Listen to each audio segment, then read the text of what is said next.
been excited about this week for several months now. I want to introduce to you, before we get started, my friend Kyle. Kyle Bomar is the pastor at Embury United Methodist Church out in Shelby Forest. Just a few months ago, Kyle and I were what we called acquaintances, and now Kyle and I are friends. We work together in a clergy covenant group once a week, and I count him as a blessing now. So Kyle, thank you for coming and being a part of this. I've looked forward to this for a while. If you'll stand, please, we'll begin our time together with our call to worship that's printed on your bulletin.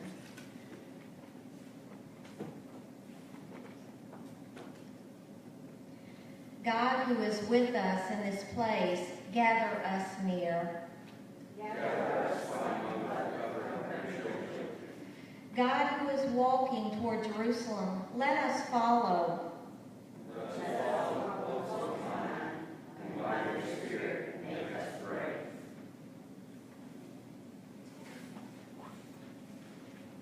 We're going to sing a hymn found in the United Methodist Hymnal on page 400.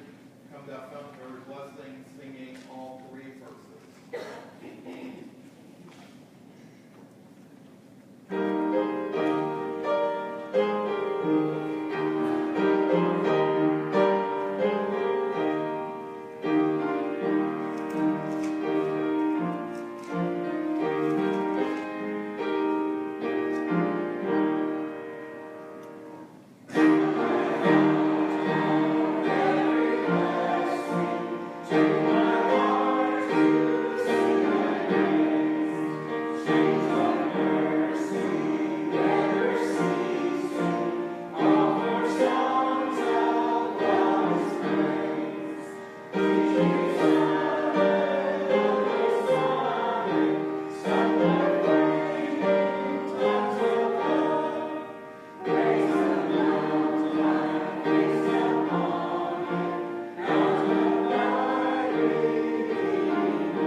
Scripture lesson today comes to us from John chapter 12.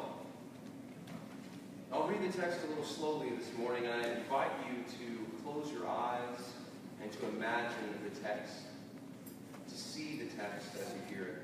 Would you now listen to the word of the Lord? 6 days before the Passover, Jesus came to Bethany, the home of Lazarus, whom he had raised from the dead. There they gave a dinner for him. Martha served, and Lazarus was one of those at the table with him. Mary took a pound of costly perfume made of pure nard, anointed Jesus' feet, and wiped them with her hair. The house was filled with the fragrance of perfume. But Judas Iscariot, one of the disciples, the one who was about to betray him, said, "Why was this perfume not sold for 300 denarii, and the money given to the poor?" He said this not because he cared about the poor, but because he was a thief. He kept a common purse and used to steal what was put into it. Jesus said, "Leave her alone. She bought it so that she might keep it for the day of my burial. You will always have the poor with you, but you will not always have me. This is the word of God, the word of God. Thanks be to God. Would you take your orders of worship and would you pray this prayer of illumination with me? Let's pray. Lord, open our hearts and minds by the power of the Holy Spirit, that as the Scriptures are read and your word is proclaimed, we may hear with joy what you say to us today. Amen.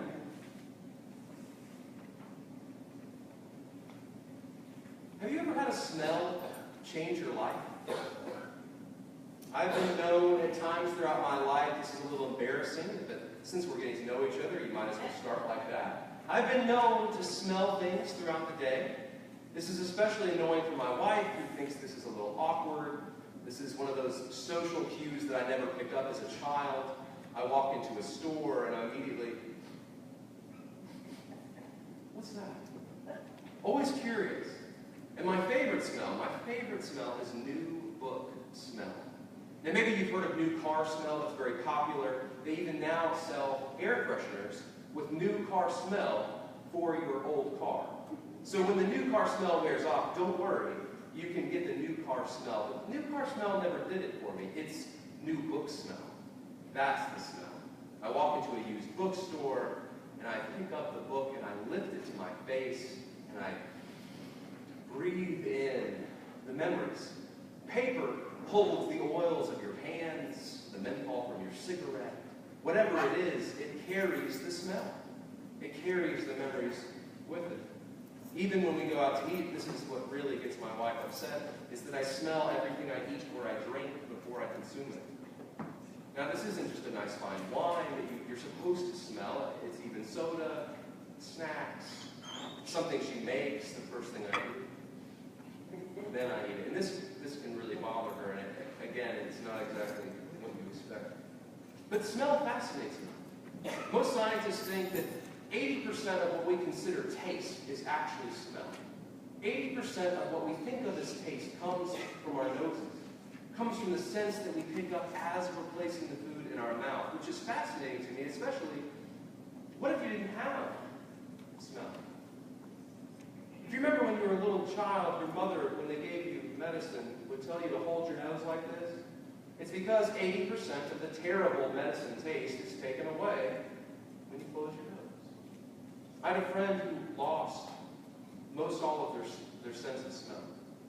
Only could smell about a third of what you and I could smell. Now that's terrifying, especially when you bring in the whole taste thing. If you do the math in your head and fudge the numbers a little bit, that means that my friend, when we sit down for the same gourmet meal, is only tasting about a tenth of the same thing that you and I are tasting. Again, you have to fudge the numbers a little bit. But that's why. The same beautiful meal that you have, you would only taste a little bit. Studies will also show that smell is linked incredibly so to our memories. Maybe like no other senses. You smell something on the right day and it can bring you back 50 years. You're walking down the street, you catch the right smell, and where are you? You're a child again. I have a few of these smells that I want to share with you. Two of them. One is the smell of summer and the smell of manure. Now, if you tell someone, oh, do you smell that? It smells like summer. They're not going to really know what you mean, but maybe you do. It smells like fresh cut grass. It smells like baseball. It smells like the dirt under your fingernails and a little bit of sweat from the long sunny day. As soon as I smell summer, I think of my father. I think about being a little boy and sitting with him watching my brothers play baseball, spitting out sunflower seeds into the dugout. As soon as I smell it, I'm taken back to when I was a child.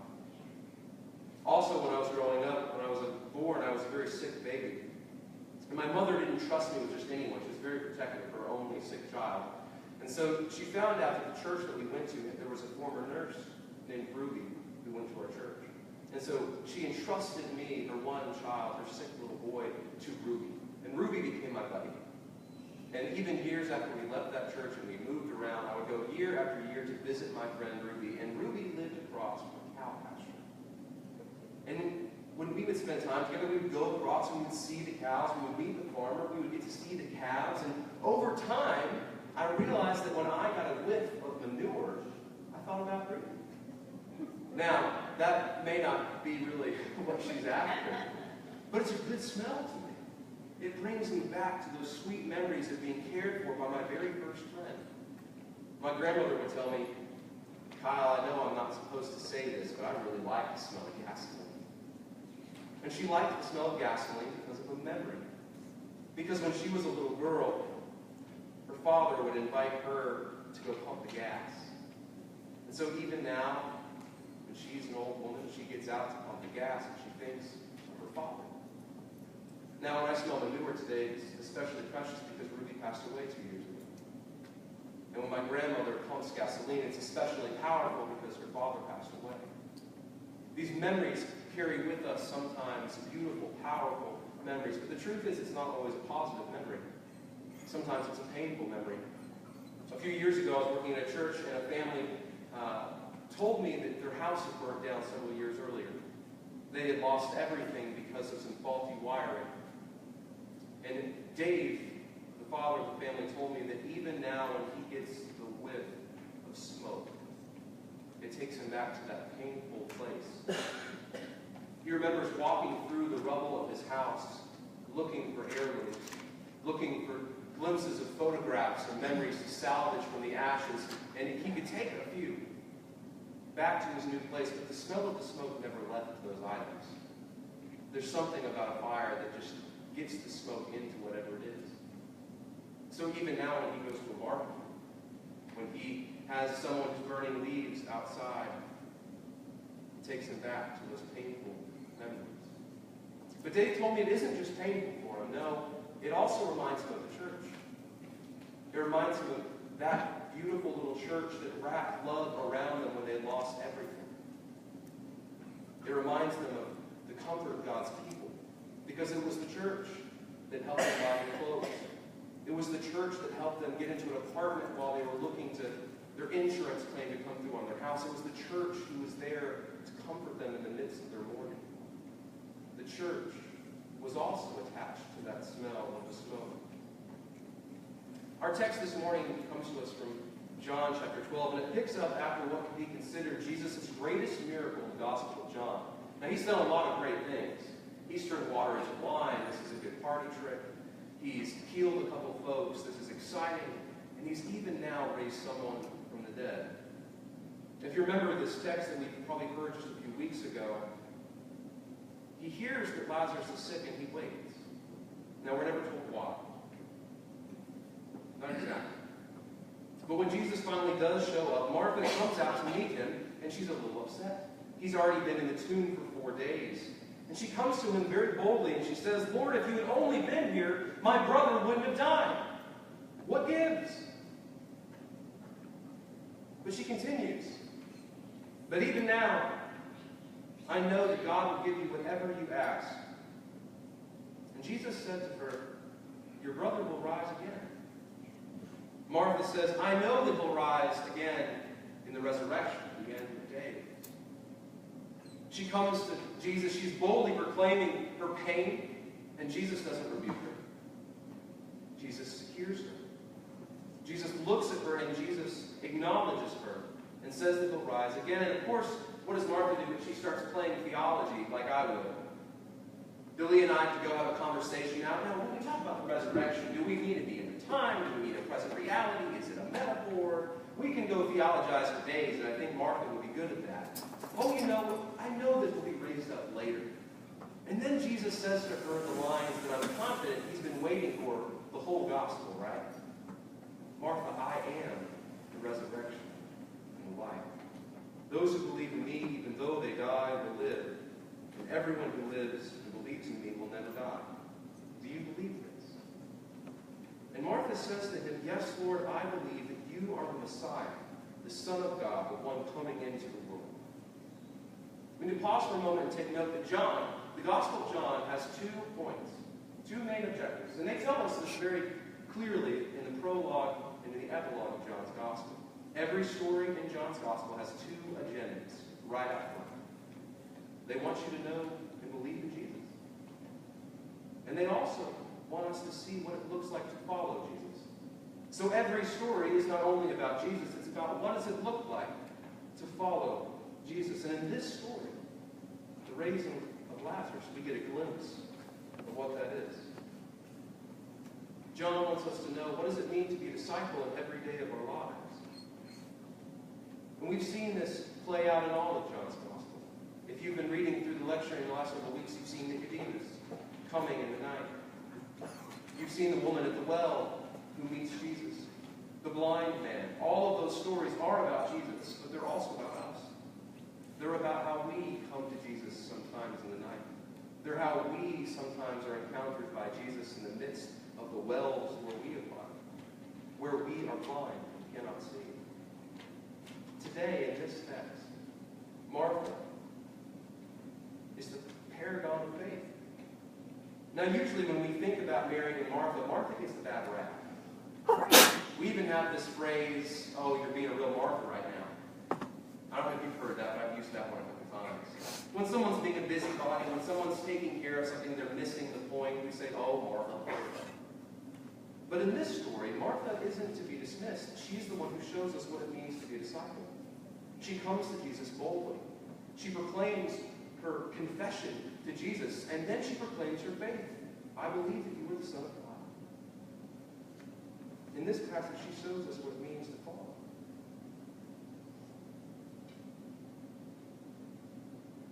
Can you imagine that for a moment?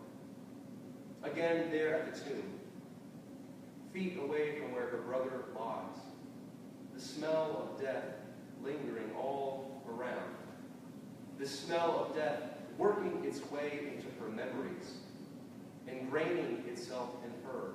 There, in the midst of death, she proclaims, yes, Lord, I believe. You are the Messiah, Son of God. And I wonder how long that smell lingered. I wonder how long it stayed there at the tomb. Did it vanish in a heartbeat? When Jesus said, come out? Or is that why Jesus then says to the disciples, unbind him? Because it's no good being brought back from the dead. The smell of death is still wrapped around him. The text shows us the end of that story, but today we get the rest. You see, just days after this incredible event, they're throwing a feast in Jesus' honor.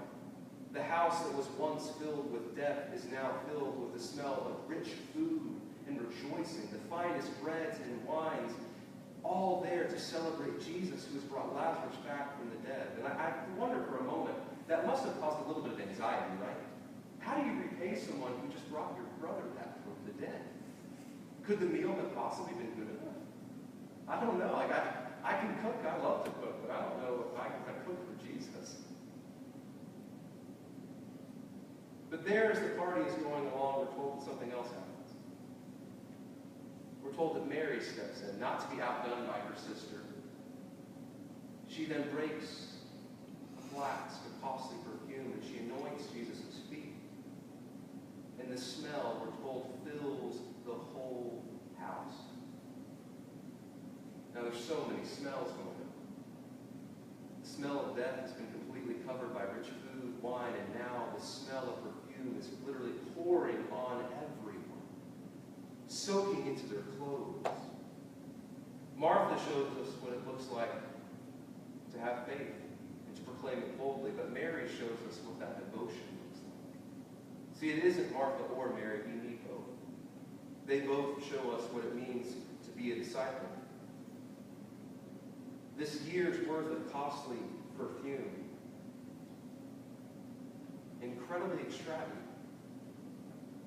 And then we're told that she washes Jesus' feet with her hair.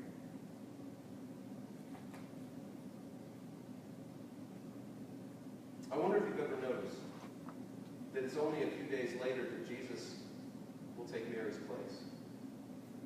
In the story that we read today, Mary bends down and she washes Jesus' feet. Only days later, Jesus will take her place and wash his disciples' feet.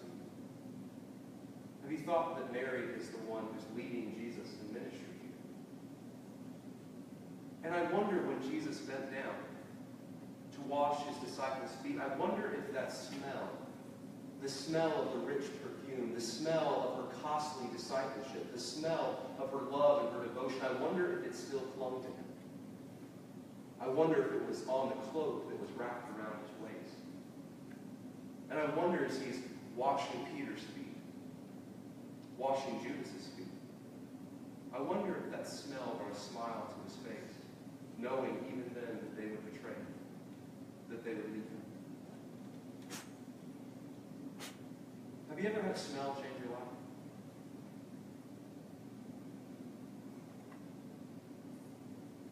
Some smells are like baseball, summer, manure, gasoline, smoke. And some smells are like costly discipleship that Mary shows us.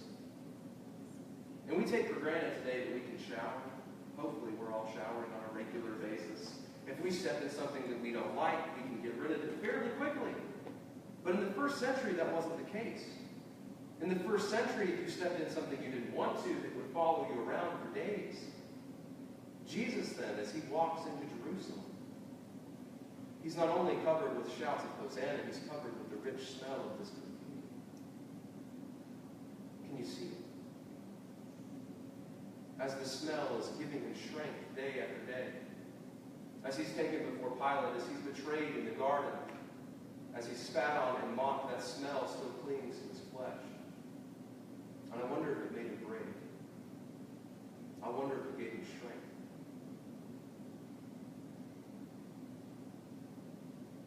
I wonder even still as the Romans took him and they hung him on a tree, I wonder if even then in the face of death, the smell still clung to those feet. The same feet that are pierced through. In the name of the Father, the Son, and the Holy Spirit. Amen. If you turn the order of your worship over, I'd love to introduce a song to you.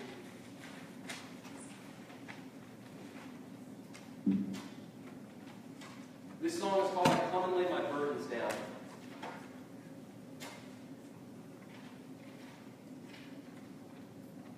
And what will happen is I'll sing the first line and you will repeat that line. So when I sing "Amazing Love," you'll say, let's try that again. When I say "Amazing Love," Amazing love. That's good.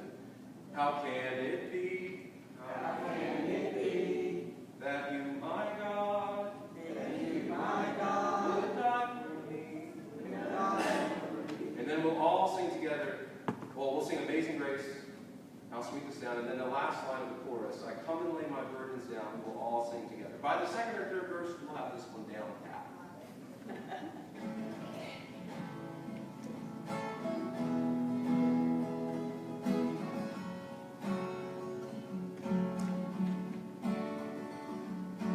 Amazing love, how can it be that you, my God, would die for me?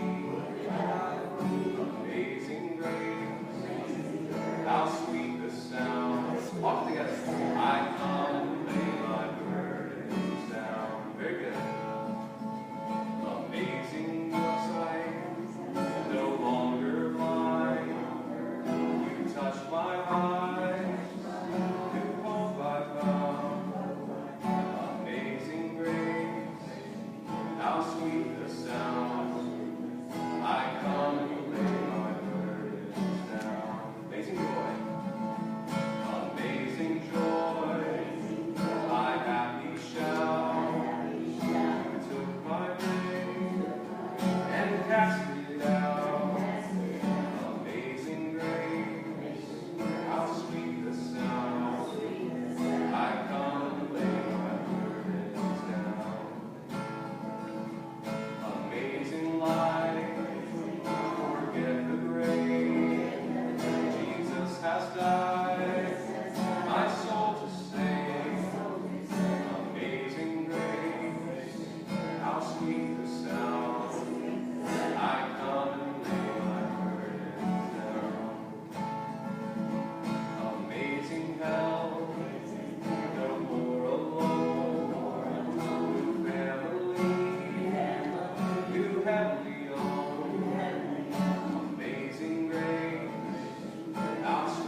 that you, my God, would die for me.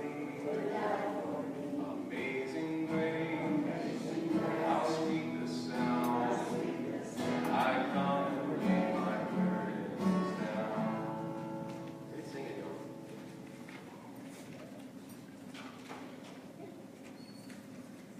As we prepare for a meal, we invite you to join us in the fellowship hall. Would you receive this blessing over our meal and benediction? May the God who is with us in the midst of death give you sweet smells this week. May they cling to your skin, and may they give you hope and bravery and grace. In the name of the Father, the Son,